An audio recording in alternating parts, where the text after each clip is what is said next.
Halo semuanya, ketemu lagi di Kidspire, obrolan menginspirasi persembahan dari anak Buddhis Indonesia. Kali ini kita akan ngobrol bersama dengan guru pengajar menyanyi dan juga salah satu tokoh atau ya penyanyi yang lagi di fans sama anak sayang sebelumnya, ada ngobrol di podcast sebelumnya ya. Ya dah, kita panggilkan aja, kali ini adalah Marvella. Halo Marvella. Halo Kak, halo Kak Linda Halo. dan juga anak-anak lainnya. Iya, ada fansmu loh Marvella, luar biasa. Lucu banget sih semuanya. Iya, dari tadi kita udah ngobrol asik bersama adik-adik sekalian nih, adik-adik yang lagi suka-suka menyanyi dan juga yang lagi tekun-tekunnya belajar menyanyi, apalagi musim pandemi gini katanya mereka menyanyi di kala ada kesempatan. Nah, sekarang saya mau ngobrol sama Marvella nih. Marvella umur berapa Marvella? Umur 18 tahun ini, jauh lebih, udah terlalu tua nih. Adik-adiknya masih muda, udah hebat-hebat sekali, udah bangga deh. Oke banget ya mereka ya, luar biasa ya.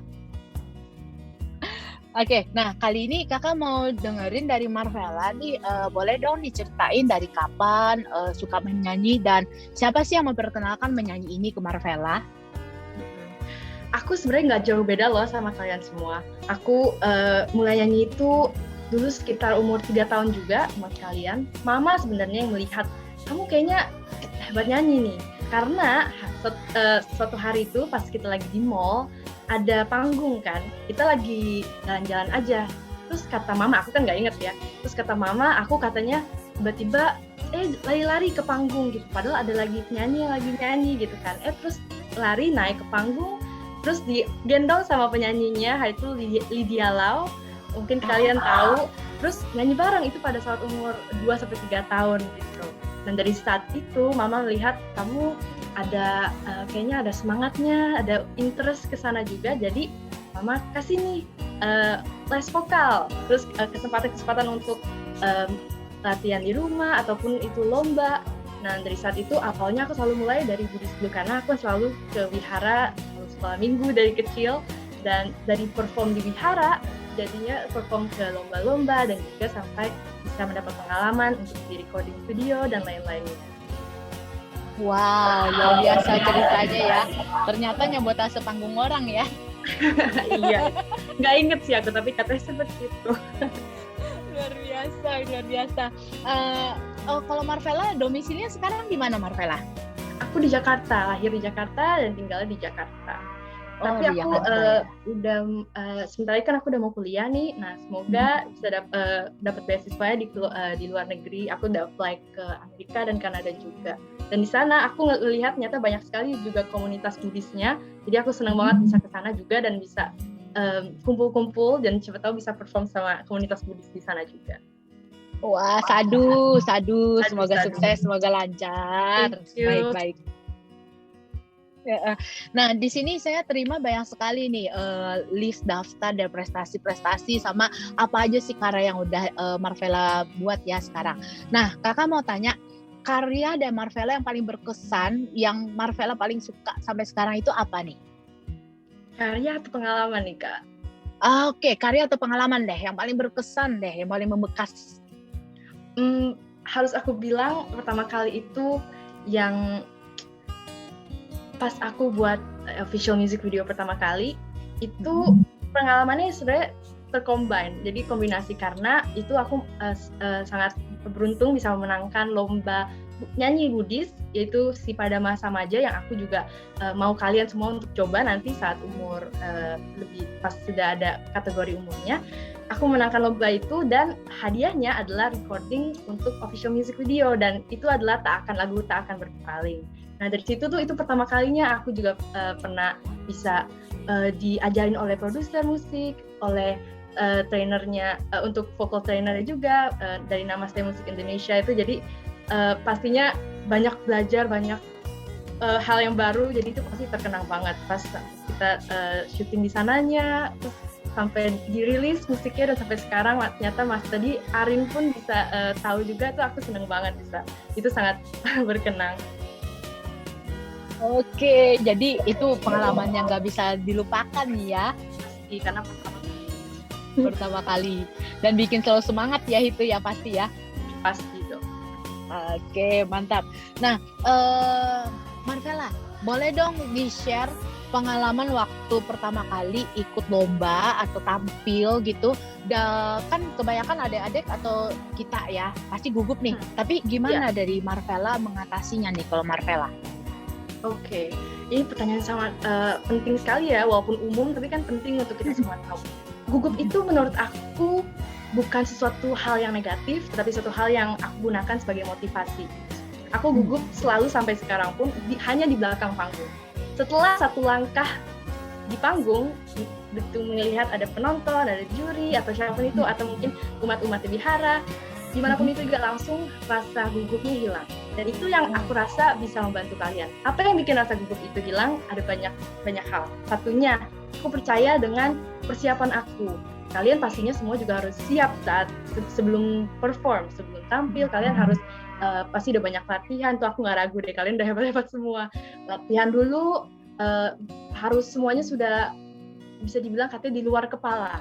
Lirik itu nggak boleh nggak perlu dipikirkan lagi, diingat-ingat, semuanya udah harus dipegang. Dan saat kamu nyanyi, yang paling terpenting adalah mencuarkan hati kalian, yaitu menyampaikan pesan. Kalian seperti ngomong, karena nyanyi itu kan bukan hanya sebuah alunan lagu ya kan, tapi lebih pentingnya nyanyi itu seperti bercerita. Dari kecil kalian kan sekarang udah hebat banget latihan teknik, mau itu dinamika, intonasi atau pitch, itu kalian semua sesuatu yang kalian asah di latihan. Dan saat kalian tampil, yang terpenting adalah menyampaikan. Kalau itu lagu Buddhis contohnya, menyampaikan dhamanya, Dhamma Sang Buddha. Kalian harus percaya dengan Dhamma Sang Buddha. Apa artinya? Buddha Maha Suci. Kalian harus membayangkan, oh, Sang Buddha itu memang yang paling suci. Buddha Maha Bijaksana. Buddha itu yang paling bijaksana, ya kan? Itu yang biasanya aku lakukan dan aku keluarkan itu, dan itu biasanya menjadi momen dan suatu cara yang paling terpenting untuk aku saat tampil. Dan kalian pasti semua bisa juga. Mantap. Jadi intinya tuh kuasai bahannya dulu ya. Jadi kita tampil pede ya. Iya. Selain itu pasti pasti kalian tinggal menyanyi, menggunakan hati dan percaya dengan apa yang sudah kalian lakukan. Baik. Nah, selama ini kan pandemi kita di rumah aja ya, Marvella ya. Nah, kalau sekarang kegiatan Marvella yang berhubungan menyanyi apa nih? Apakah masih latihan atau gimana selama pandemi ya? Iya, aku untungnya sekarang ini baru saja aku dapat beasiswa juga untuk join sebuah vocal camp. Jadi kayak summer camp itu dengan teman-teman di Los Angeles, California. Namanya Acapella Academy. Kalian nanti saat udah umur 12 tahun kalian bisa ikut juga. Itu kita dilatih oleh musik direktur yang udah menang Grammy Award dan lain-lain. Itu sangat baru-baru ini aku tahun lalu juga ikut, dan tahun ini aku dapat beasiswa lagi. Jadi aku sekarang saat pandemi aku di rumah, kita online, tapi kita bikin musik, kita recording sendiri dari rumah, kita syuting music videonya, latihan semua music teori juga, dan kita gitu. Selama ini pas pandemi aku lagi kayak gitu sekarang. Tapi tetap produktif ya, tetap ada kegiatan ya sama pandemi ya.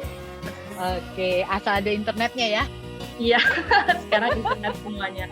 Iya, internet semuanya. Oke, nah Marvella, mungkin kakak mau minta nih pesan Marvella buat adik-adik yang lagi belajar musik sekarang ini. Tadi kan kita udah bahas masalah gugup nih, kita udah dapat tips-tips dari Marvella. Sekarang dari Marvella sendiri buat adik-adik sekalian supaya bisa tambah terinspirasi, tambah semangat, apa nih kira-kira? Menurut aku yang pasti bisa bikin mereka semangat adalah melihat nyanyi sebagai bukanlah hanya sebagai suatu kemampuan, tapi menjadi suatu berkah, sebuah anugerah. Kalian itu udah mempunyai suara-suara indah, udah diberikan oleh Sang Buddha, dan kalian harus memanfaatkannya untuk kebaikan. Nah, selain itu, kalian juga mendapat dukungan dari orang tua. Selalu berterima kasihlah kepada orang tua kalian, dan selalu kalian gunakan talenta yang kalian punya disambungi juga dengan percaya diri, disambungi juga dengan dukungan orang tua, dan Dhamma itu kalian semua dapat paketnya udah luar biasa berkah sekali. Jadi kalian harus ingat, kalian bersyukur selalu dan terus melakukan menyebarkan kebajikan dari talenta kalian, yaitu bernyanyi. Oke, baik. Terima kasih Marvella, terima kasih atas sharingnya hari ini ya. Terus semangat, semoga lancar semuanya. Sadu. Semangat juga semuanya, yang lain-lain, adik-adik, aku bangga banget sama kalian semua. Luar biasa ya, imut-imut. Iya. Oke, sekarang kita akan ngobrol bersama Lause Sujanti. Halo Lause. Halo. Iya, halo Lause. Nah, tadi kan kita udah ngobrol banyak ya bersama adik-adik dan juga ada Marvella di sini. Tadi kan udah dikasih tips-tips masalah bagaimana perform yang baik. Nah, sekarang kita mau dengerin nih dari Lause sendiri gimana sih supaya kita bisa mempunyai suara yang bagus atau cara bernyanyi yang bagus tuh gimana. Tapi sebelumnya Lause asalnya dari mana sih Lause? Sekarang saya tinggal di Jakarta. Oh, domisili di Jakarta ya Lause. Baik. Nah Lause, boleh dong bagi tips buat kita-kita yang lagi belajar nyanyi nih apa sih gitu? Sebenarnya saya tadi ya sangat senang dan kagum melihat dan dengar tadi anak-anak tuh bagus-bagus sekali dengan prestasinya gitu. Sebenarnya tuh cara nyanyinya tidak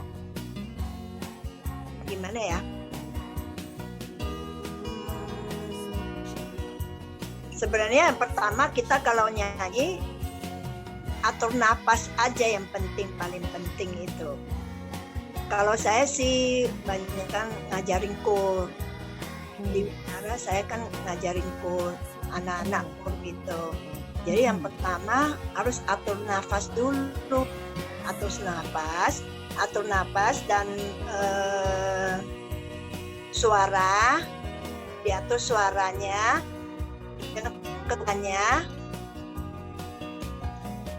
yang rata gitu. Baik, jadi harus atur nafas ya itu ya Lause ya? Iya. Baik Lause. Nah, untuk supaya bisa bernyanyi dengan baik nih, kita kan mesti jaga tenggorokan kita ya, pita suara kita. Nah, kira-kira ada nggak untuk adik-adik jangan terlalu suka makan apa gitu supaya suara tetap bagus? Sebenarnya kalau suaranya bagus atau nggak bagus itu tergantung pita suaranya aja.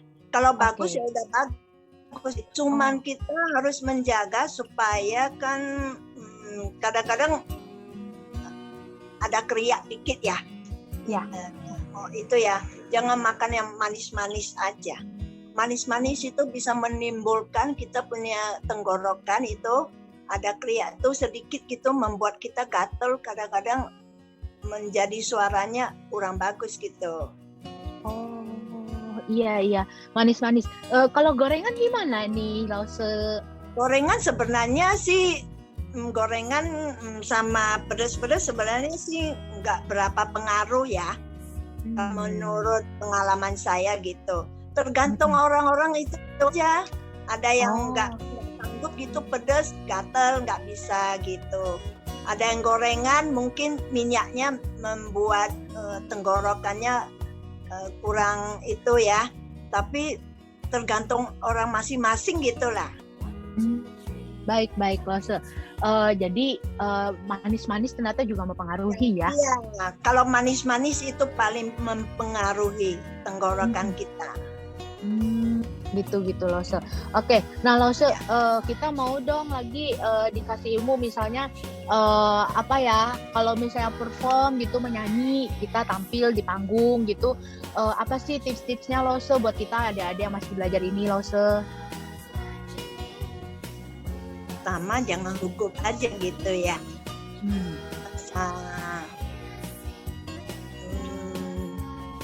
Ya itu atur napas aja yang penting gitu. Penting napas diatur. Jadi kalau nggak gugup napasnya otomatis kan bisa keluarnya lebih bagus gitu. Oke, jadi atur nafas ternyata penting sekali ya. Penting sekali. Oke. Nah, Lause, kalau untuk yang misalnya nih apa ya? Kalau untuk yang latihan-latihan kita idealnya itu satu hari berapa lama latihan, Lause? Misalnya berapa jam gitu maksimalnya, jangan terlalu diforsir. Semisal nih, berapa idealnya? Berapa jam? Sebenarnya kalau latihan suara tidak boleh lama-lama. Kalau terlalu lama kita merupakan pita suara kita. Gitu. Kira-kira sekali latihan paling setengah jam sampai 45 menit. Oh gitu ya. Jadi jangan lama-lama juga ya? Nggak boleh lama-lama. Pita suara kita bisa haus gitu, nggak boleh. Paling berhenti dulu, nanti beberapa jam baru latihan lagi. Kecuali mau hafalin lagu lain lagi ya, itu lain. Kalau kita untuk melatihan suara tidak boleh lama-lama. Oke, jadi jangan terlalu diforsir ya intinya ya sama pita suara ya. Iya. Keluarkan suara yang benar gitu melalui mulut sampai gitu, kita nggak terasa capek sebenarnya. Oh gitu ya. Jadi kita kalau nyanyi itu bagusnya ambil nafasnya dari perut gitu ya itu loh. Iya, betul. Oh gitu. Jadi saya punya perut agak besar jadi banyak nih nafasnya nanti. Oh, sebenarnya nggak ada pengaruh sih, besar atau kecil gitu, nggak ada pengaruhnya. Pengaruhnya iya, bisa gitu, siapa tahu ada suara aja gitu, keluar suara dari mana gitu, baru bisa suaranya bagus gitulah, bisa terang gitu. Oke, jadi intinya atur nafas gitu ya. Pokoknya banyaknya nafas, nggak terlalu tergantung fisik sama besarnya perut ya Lause ya. Nggak ada pengaruhnya. Iya, siap. Oke, nah Lause, saya mau minta dong pesan-pesan dari Lause untuk adik-adik yang lagi belajar nyanyi atau yang lagi semangat-semangatnya untuk bernyanyi, memulai atau yang sedang belajar nih gitu Lause. Boleh dong kasih pesannya Lause. Memulainya, maksudnya memulai gimana? Siapa tahu nih ada adik-adik yang mau memulai menyanyi, latihan menyanyi, belajar menyanyi gitu loh Lause. Nah, kalau belajar menyanyi, memulai menyanyi, tetap atur nafas dan ambil suaranya dari perut naik ke tenggorokan, ya, tenggorokannya penting buka gitu. Jadi tidak boleh kayak tenggorokannya gimana ya, sampai ke kita punya langi-langi gitu keluar gitu baru bagus gitu suaranya. Kadang kalau nyanyi solo sama kor juga lain ya latihannya. Oh, beda lagi ya itu ya, lain latihannya lagi. Anak-anak kor gitu. Oke, dibagi-bagi lagi nadanya gitu ya Lause ya. Iya, lain. Kalau kor sama solo lain ya. Oke, baik. Nah, Lause, semisal nih kita ada anak-anak ya umurnya udah 11 tahun atau 12 tahun tapi mereka mau belajar menyanyi. Apakah itu masih bisa, Lause? Masih bisa. Tidak ada batasan umur. Iya. Apa juga nggak pengaruh sebenarnya. Baik. Baik, Lause. Lause, terima kasih banyak ya Lause. Hari udah dikasih pengetahuan yang banyak sekali. Terima kasih banyak Lause Sotihotu. Terima kasih. Baik, itu tadi ngobrol-ngobrol kita bersama dengan Marvella dan juga Lause Sujati, di mana mereka berbagi tips-tips bersama kita di sini, bagaimana tampil, menghilangkan rasa gugup, dan bagaimana kita bisa menyanyi dengan baik. Jangan lupa atur nafas kata Lause tadi ya. Dan jangan lupa bernafas juga sih ya Lause. Gitu.